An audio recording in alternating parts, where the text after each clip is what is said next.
This is Rose Sweet. I'm Catholic author, speaker, certified life and relationship coach, and dating coach, and breaking up coach, and all that good stuff.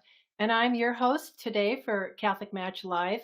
And I'm thrilled to have again my good friend, Mary Beth Bonacci, who many of you know. She's written for Catholic Match. You may have read her book, True Love, A Real Love. But I'm going to introduce her to you now and let her explain who she is and why she's here today. Hi, guys. Mary I'm Mary Beth Bonacci. And not only did I write the book about real love, I wrote the book on that, but I'm also single, and I've been single my whole life. So I'm in it with you. So let's talk about it. Well, Mary Beth, before we started, you and I were chatting briefly, and we both agreed that the dating game is a waiting game by its very nature. And that's our topic It today. What do is. you do when you're waiting, right? Yep.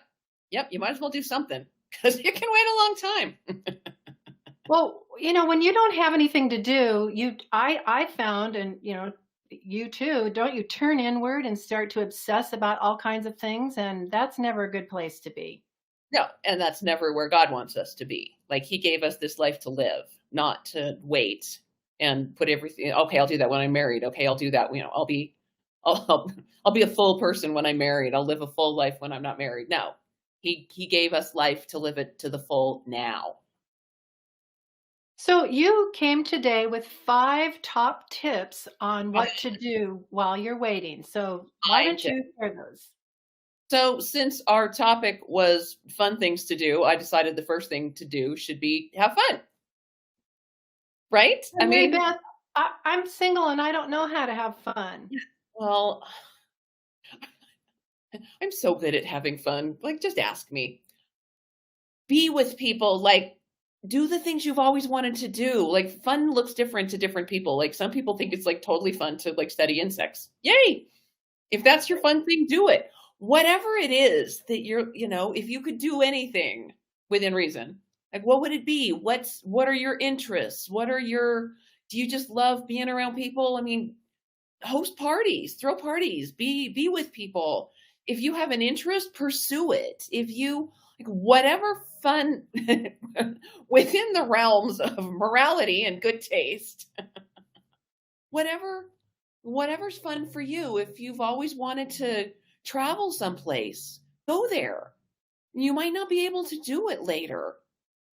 Like, Oh, the that thing sounds good, Mary Beth, but I don't have a lot of money.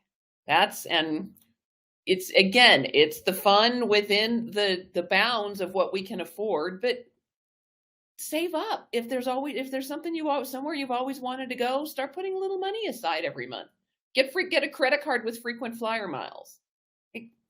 Yeah, I love what you said. You really triggered me there about when you said throw a party, because a lot of the questions that come in just with some of the people who are watching are, where can we go? Where are the events? So Yeah, if there aren't events, make one. meet And everybody. I have a girlfriend who is not a hostess. She doesn't know how to throw a party, but I do. And Uh-huh. so maybe you can team up with a friend, or at somebody else's house, and be a partnership and throw parties together, right? Yeah. And if you don't know a lot of people, I mean, a few years ago, there was a guy who has since passed away, God bless him, Frank O'Connor, was on Catholic Match because his wife had recently died.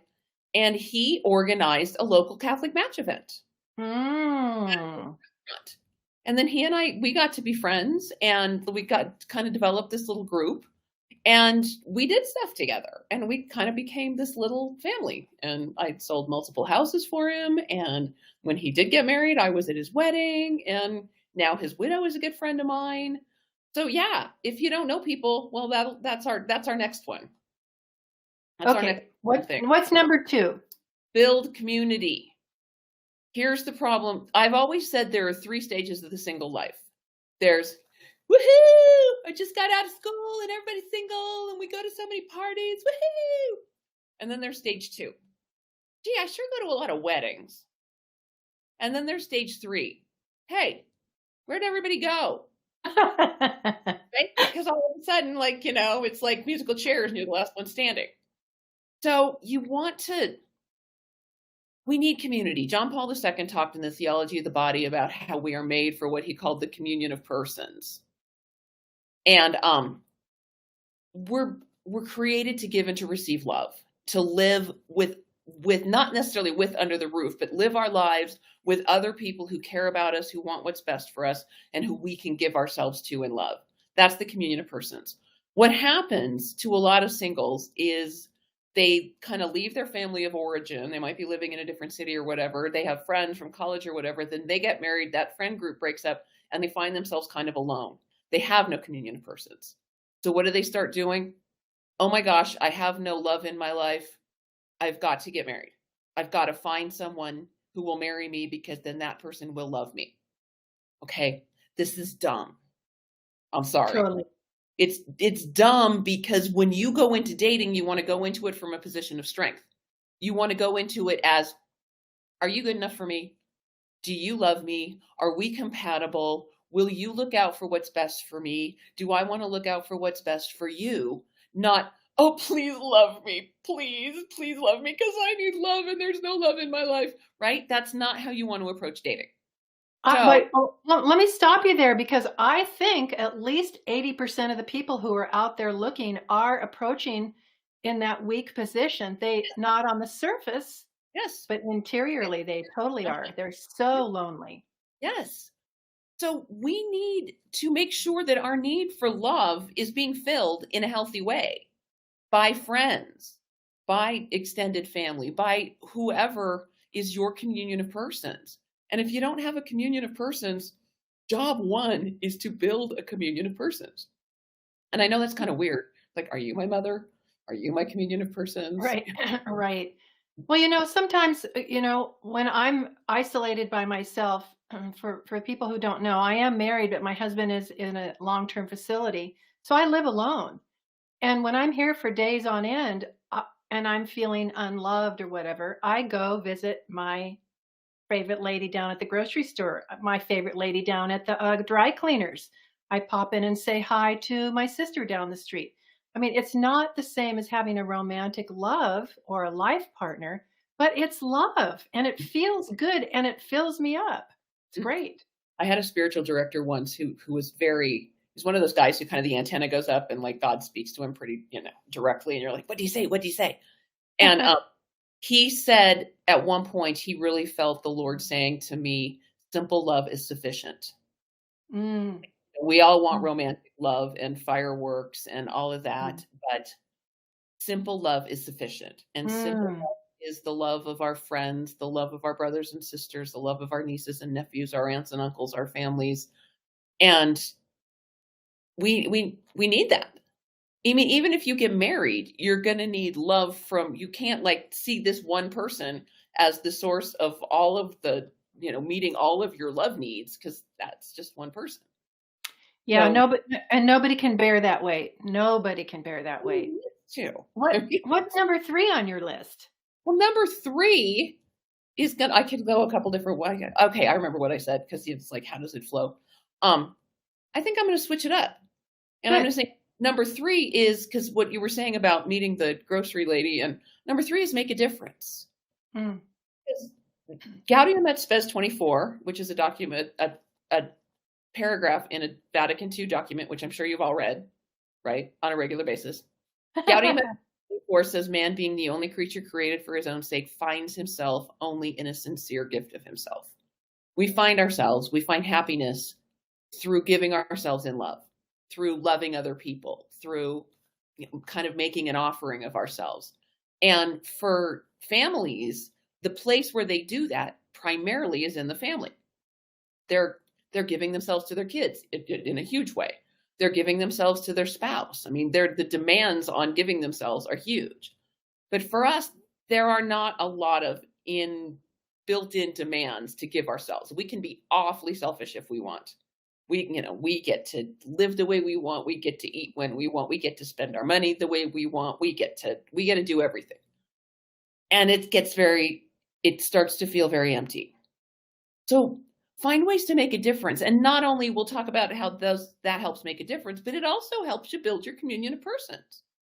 Because in giving yourself to people, they become part of your circle. So Volunteer. Volunteer at church. Get involved. Teach religious ed. Volunteer at your local soup kitchen. And near and dear to my heart, look out for your elderly family members. Like you may be too young for your parents to need help. Don't show up if your parents are 52 and say, I'm here to escort you into old age. That will not be welcomed. But do you have grandparents? Do you have aunts or uncles? Do you have somebody who, maybe needs somebody to be keeping an eye on them? Or maybe is just lonely and needs visits. Like, develop a relationship with this person. You will not be sorry. When they are gone, you will not be sorry that you brought them joy in the last years of their lives. We have such tremendous power to bring joy to people if we just think to use it. Yeah, I'm thinking of a widow who was in her 70s, and we have some people here who are asking about that. And she went to the local fire department and brought homemade, fresh baked pound cake once a week to them, to the firemen. Yeah. She loved to bake. She had no friends or neighbors, too close. So she went down to the fire department and became friends with those guys. And they have sisters and wives and children and mothers and friends. And her community began to expand. And she really made a difference in that little act, that simple act. There's so many things we can do if we just kind of look around. And it doesn't have to be a relative. Is there somebody at your church who's lonely? Or fireman. Yeah. So what's next on your list? Number What to 4. do in the waiting? Yes. Get holy. There's never a bad time for that. Grow in your relationship with Christ. Grow in your relationship with God the Father. Grow in the Holy Spirit. When you're married, if you get married and have kids, you're not going to have the kind of time you have now for daily mass, for holy hours. Use it. And this isn't just show up at daily mass. I'm speaking to myself as much as anyone here. It's not just show up at daily mass. This is get what you can out of daily mass. Like, pay attention, receive the Eucharist mindfully and reverently, and spend time in prayer, actually building your relationship with God. Not only will this help you, it's again going at faith, or going at dating from this position of strength. Because the goal here, be clear, the goal of life is not marriage. The goal of life is union with God. And I think we get those confused. And I'll talk to single people who will say, well, I've been doing things God's way and he hasn't held up his end of the bargain and he hasn't brought me somebody. Well, I don't know when you thought that bargain was struck, but there is no such bargain. Like, there is nothing in the Beatitudes that says, blessed are the holy, for they shall have a spouse by their 35th birthday. Right. He is the end. God is the end. And when we get that, when we have our priorities in order, then some of the desperation for marriage goes away, because it's not the only way. Like, God knew you were going to be here right now. He knew you were going to be single or widowed or divorced at whatever age you are. And he has a plan for you, and he has a plan for this time. So just spend time with him. I used to go to the Blessed Sacrament Chapel. I should do this again. I'd go on like a Friday night and I just plop down on the pew and say, date night. I'm here. Be my. Well, for a lot of people, I love what you said about desperation, because our desire for love and romantic love is good. But when it turns into desperation, it's idolatry. It is. We're saying, God, you're not enough for me. You are not enough for me. And I know there's at least part of us all listening right now that doesn't want to be in that place where we're saying, God, you're not enough. The reality is, though, for a part of us, holy hour isn't enough. You know what I'm saying? We have to be honest about that too, because that little part of us wants romantic love, but it has to be properly ordered.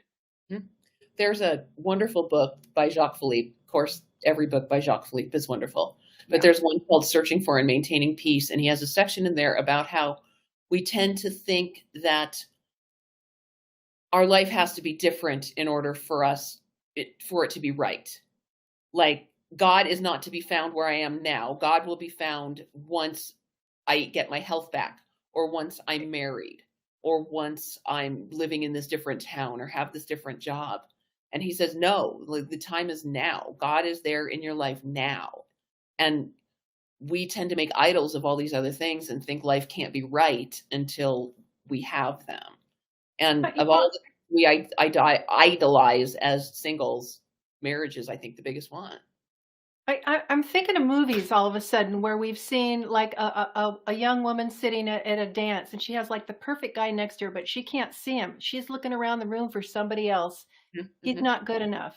Yep. And yet we know who are watching the movie that he's like perfect for her, but she can't see. She can't see. She's got Yep. her eye out on this other thing. So that's the struggle that we have in the Yep. waiting. In the So waiting.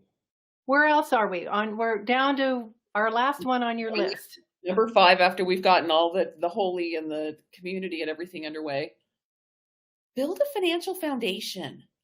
I get frustrated at how many, especially women, because guys, I think, tend to be more, okay, if I want to get married, I got to be financially solid. At least you should, like, God bless you if you are. And if you're not, yeah, start thinking that way. But women are like, yeah, no, yeah, I don't want to, but I'll get a house when I'm married. I'll buy a house when I'm married, or I'll start saving for retirement when I'm married. No, do that now. If you get married, it will only help your marriage. And if it takes a while to get married, it will only help you.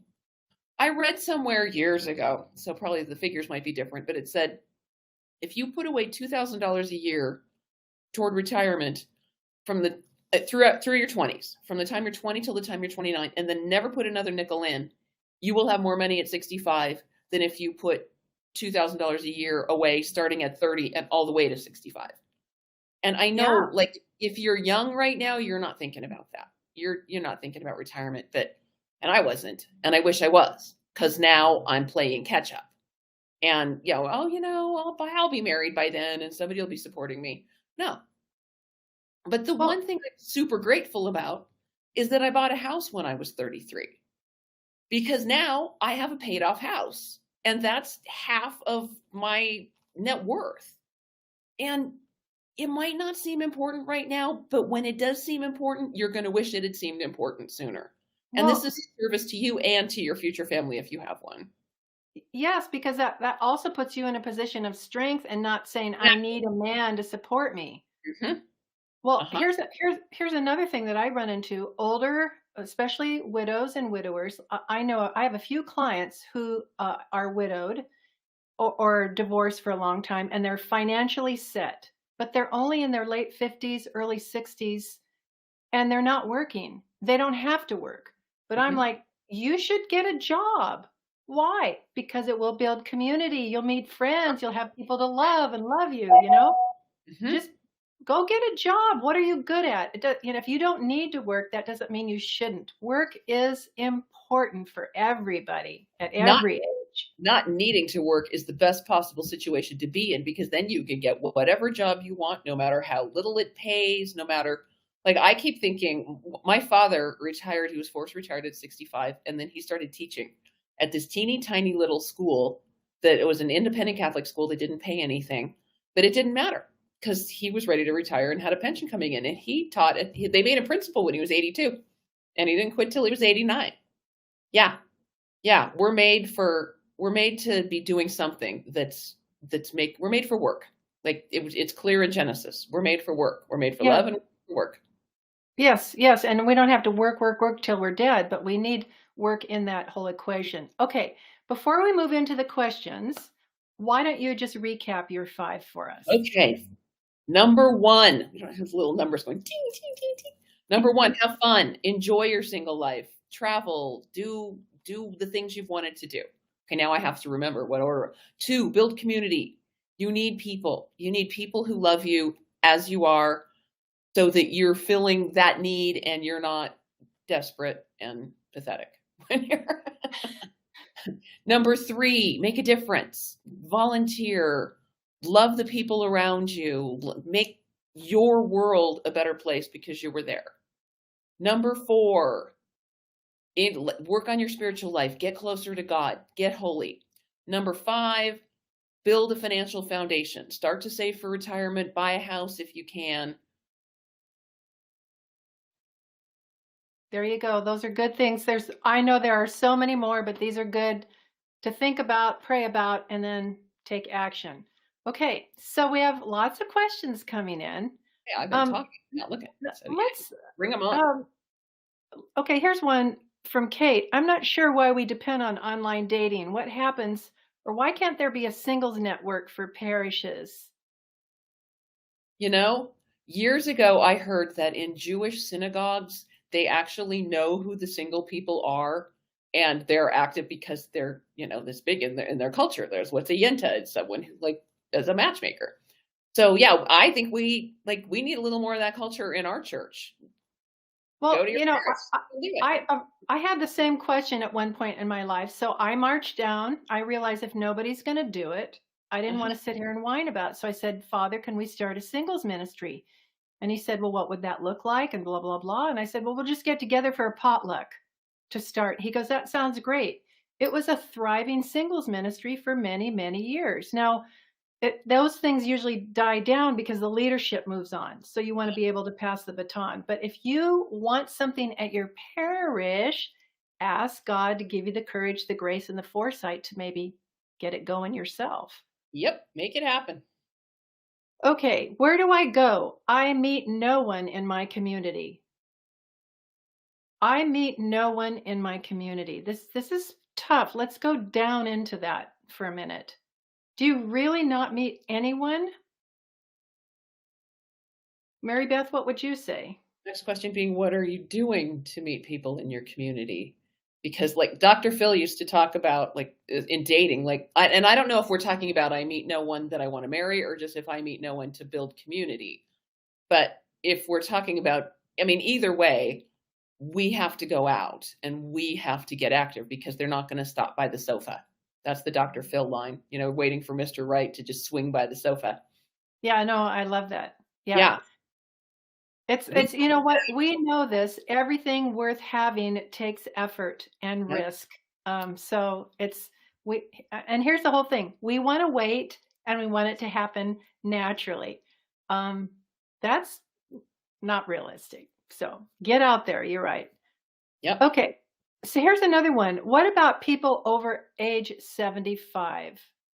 What would you say to people who are looking for romantic love or at least to build community over 75? Romantic love, the one thing I've learned is that the older we get, the more difficult it gets, the slimmer the pickings. Right.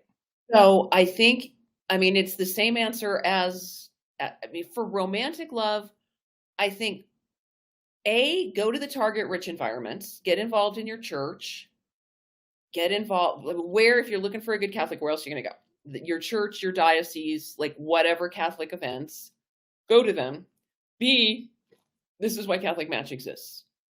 Because when we're looking for someone who's Catholic and who takes their faith seriously, especially when we're in an age range where there might be 3 in our entire metropolitan area, we need to cast a wider net. And that's what CatholicMatch is for, is to cast a wider net so that we cannot just be limited to the 3 over 75 eligible persons of the opposite sex who are actually people who take their faith seriously and who are eligible to marry in the Catholic Church. Right. Okay. And then one of our questions earlier was, it's not conducive to a meet and greet when the people on CatholicMatch are states away. Well, I just remember when I was dating back in the day, there was a guy who drove 8 hours one way to come see me for the weekend. He wanted to meet me and he was willing to pay for the gas and invest that time. So even when there's a big geographic distance, if the person is serious, ask them, come see me, or let's meet halfway. Again, they're not going to come to the couch. Yep. Yeah, exactly. And I get this a lot with CatholicMatch too. People say, well, I'm only looking for someone in my geographic area. And I always say, okay, well, I need you to stop and think then. And, I need to stay here because of XYZ, because of my job, because of my family, because of my nieces and nephews. And the sentence you need, and maybe that's legit, but the sentence you need to complete is, I would rather stay single for the rest of my life than move away from X. I would rather stay single for the rest of my life than get a different job. I would rather stay single for the rest of my life than move away from my parents. I would rather stay single for the rest of my life than quit my gym. It's That's really good. That's really good. Okay, we are made to attach, but what we do is we attach to comfort. We mhm, attach to comfort and ease, and there's nothing wrong with that. But when it's disordered, we're enslaved by our comfort, yep.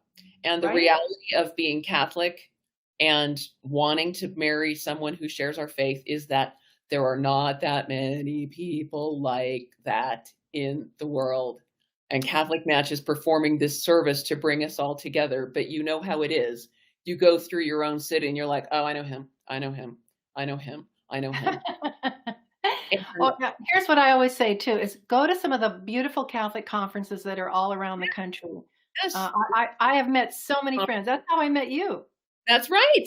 Yeah. No, Yes. it's fun. And you know what? You're not a romantic interest for me, but I love you and I love that we're friends. That's what I have, especially like the National Catholic Singles Conference. I mean, I Yeah. love it. I love it. Marriages have come out of the National Catholic Singles Conference, but face it, it's about 3 to 1 women. Yeah. But I have met so many great women. So many of my friends today are people I met at that conference. And building in the communion of persons is a good, good thing. Yep, it is really good. Okay, here's another question, and you and I both can address this. I have no problem waiting for the spouse, but what if you want kids and your biological clock is ticking? Yep. I'm speaking as someone whose biological clock ticked right out. I mean, basically, you have 2 choices. You can make a desperate biological clock move and marry the first person who comes along, or and obviously take people seriously. Like, don't be like, well, my biological clock's about to run out, but you don't have a 7-figure net worth. But don't talk you it's deadly to talk yourself into something just because you want children, because really you're seeing this person not as a good in themselves, but as means to an end. This is using, and it's the opposite of the loving that we're called to do. I had to Right. grieve. I had a spiritual director when I turned 40, and I full on grieved having children. And it's still very sad to me that I don't have children. But Mhm. God has a plan for my life, and I trust that, and I love him, and he's given, not having children has given me opportunities to make a difference in other ways. And so, Oh, yeah, okay. Well, stop, stop, stop, stop. Let's hear about that. What have you done? I see on Facebook all the time. You have this wonderful, you have so many nieces and nephews who adore you. I'm a big fan of my nieces and nephews. And I mean, there's another story. If you go way back in my writing for CatholicMatch 15 years ago, after I had grieved not having children, I had the opportunity to adopt a child who was somehow connected to my family and nowhere else kind of for her to go. And so I did. I started the process of adopting her, and she was with me for a month. And then her biological mother, her Mm, mother, changed her mind, and the adoption was disrupted, which was very difficult for me. I had to grieve all over again. But mm, talking to my nieces and nephews, all got close to her. She was only 3, and they were little then mm. too. So when my nephew got older, he was asking me, he's maybe 10, and he said, what was that all about? And I told him the whole story, and he said, well, were you sad? I said, I was very sad when she left.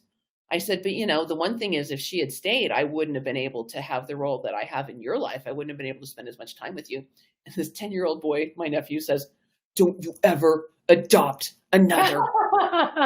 Oh, that just shows how much they all adore you and love you. And that can fill you up. It's not the same, but it's rich and I love what you said. Simple love is enough.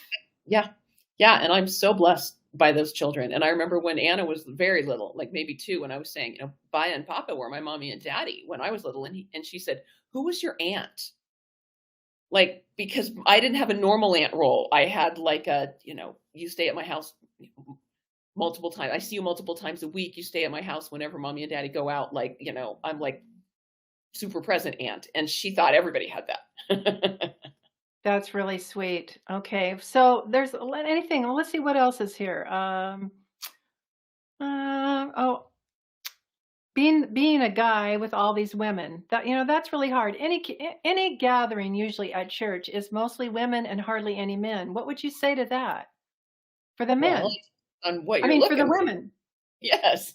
Oh, if we talking for, yeah. Are we talking for the man? He's lucky, right? Right? Yeah, he's Yeah. lucky. Yeah. But yeah, I mean, if you're talking about like dating, then hey, like the odds are in your favor. If you're talking about building community, yeah, build community. I mean, and God bless you for being at the church, because I think what tends to happen is that women take over parish life, and Yes, men, I they think do. spirituality comes less naturally to men.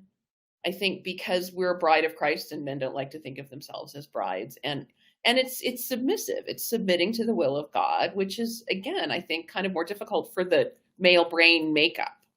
And so God bless you for being there, and just, yeah, enjoy it. Oh, okay, so here's an idea that our parish did a while back. We had okay, where do men hang out in the non-Catholic world? I mean, good men, not at the bars or anything. I mean, although the bars by themselves aren't necessarily evil, but that's another topic. Yes, yes, that's A next. car show. Yeah. Lots of men, hardly any women at the car Mhm. show. So they had a Catholic man's car show in the big parking lot at the church. And it was an annual event, and it was so fun. And there were tons of men. That's awesome. I'd go to that. Yeah. So there's an idea for you guys too. Yeah, or golf. Like men golf, like, the women golf too, but more men. Right. Right. So yeah, look Virtual. for those. Yeah. Look where the men are, and go invite yourself there in Yeah, an appropriate way, of course. yeah, yes. Okay. What else do we got? Do you see any questions that you saw before that you wanted to answer? You feed me questions, so. Um, Yeah, but here's one about, let me just throw in divorce. That's one of my bailiwicks. After Yeah. divorce, I disappeared from church. I didn't have any support, even when I asked for it. Our church does not do good with divorced people. How can we start changing that? You got to do it yourself. But I made it easy for everybody. Red roses. We have a program all ready to go. You go to your pastor and say, Father, I want to start something for the divorced and separated. Here it is. Take a look. I'll do all the work. You don't even have to show up. Just pray for us, and go and contact me through email or my website, rosesweet.com, and I will help you. I know being divorced is horrible. It's being single with another wound on top. So the church is here for you. So thank you. And Mary Beth, you mentioned CatholicMatch is doing a great job of getting this information out to you. We're here for the widows. We're here for the divorce. We're here for the old geezers and the young geezers. Mhm. We love you and we want to be part of your community, right, Mary Beth?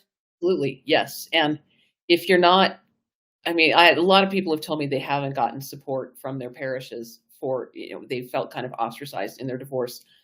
Go to your pastor, bring Rose's materials, and say, Mhm. this is a lot of people here. You may not realize it, but and they're leaving, and we don't want them to leave. And so, can we please do this? Okay. What else do we have Let's here? widower questions.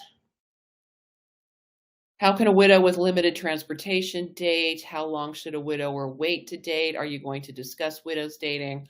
I've never been. How long does a recent widower wait before dating? I've never been widowed.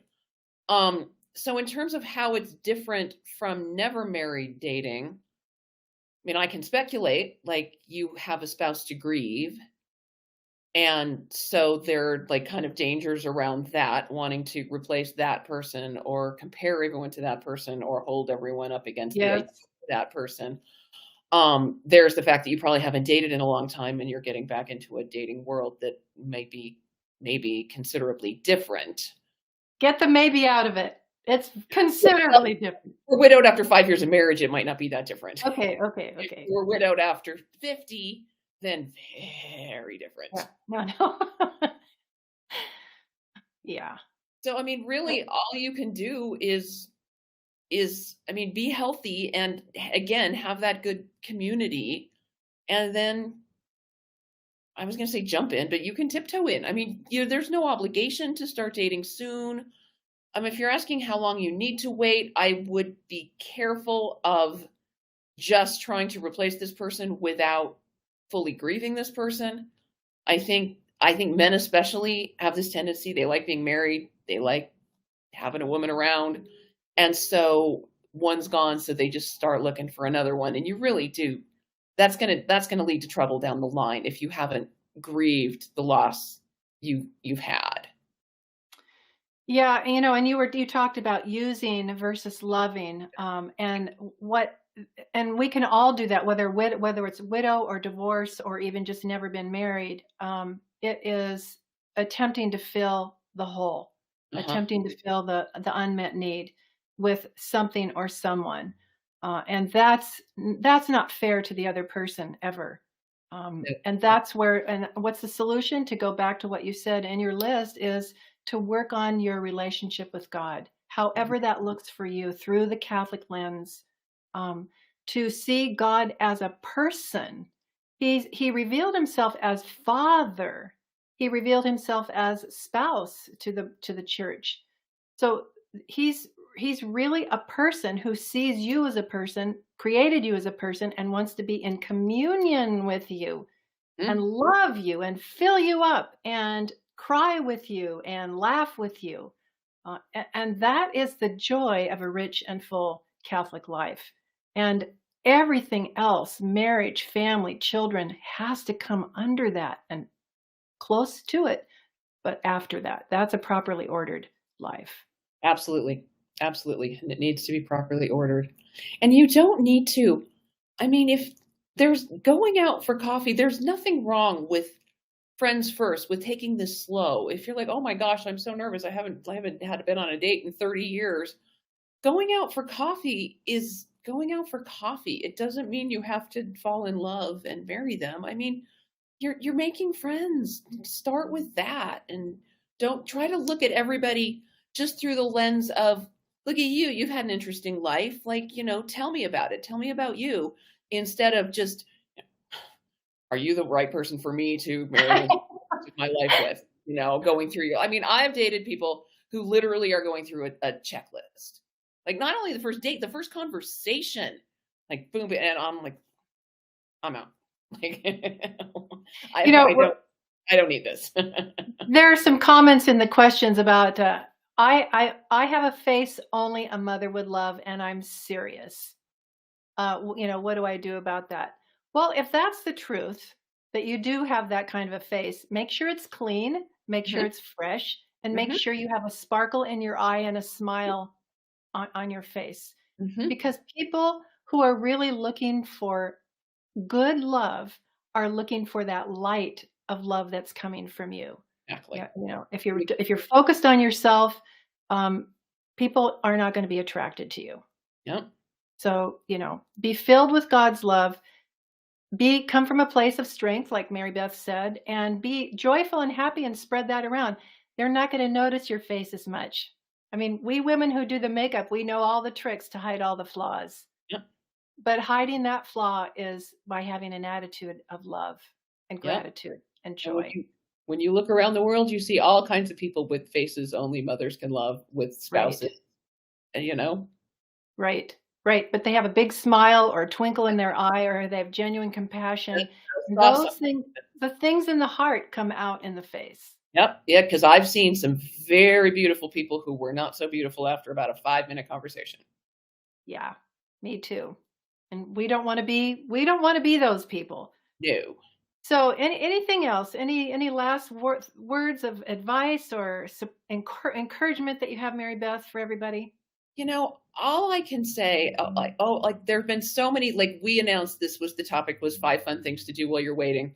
And most of the questions are about dating. I find, and there's nothing wrong with that. That's great because that's what's on everybody's mind. And that's a good thing. Dating is a good thing. If you want to get married, dating is a very important thing. But just make sure you've got we've been talking about the foundational things that are going to make dating better.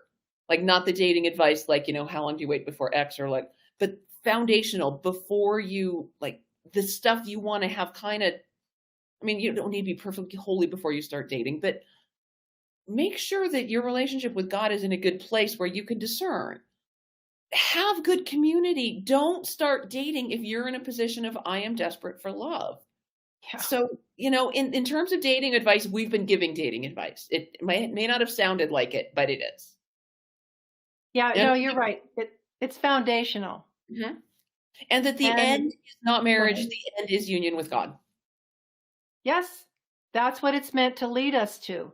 Mhm. Because let's throw in a little word. Those of you who are listening who have been married and have been in difficult marriages, marriage can be very difficult and very lonely. Not saying that it is. I don't want to be Debbie Downer, but there is something that we were made for that's much greater, and that's what Mary Beth has brought up today.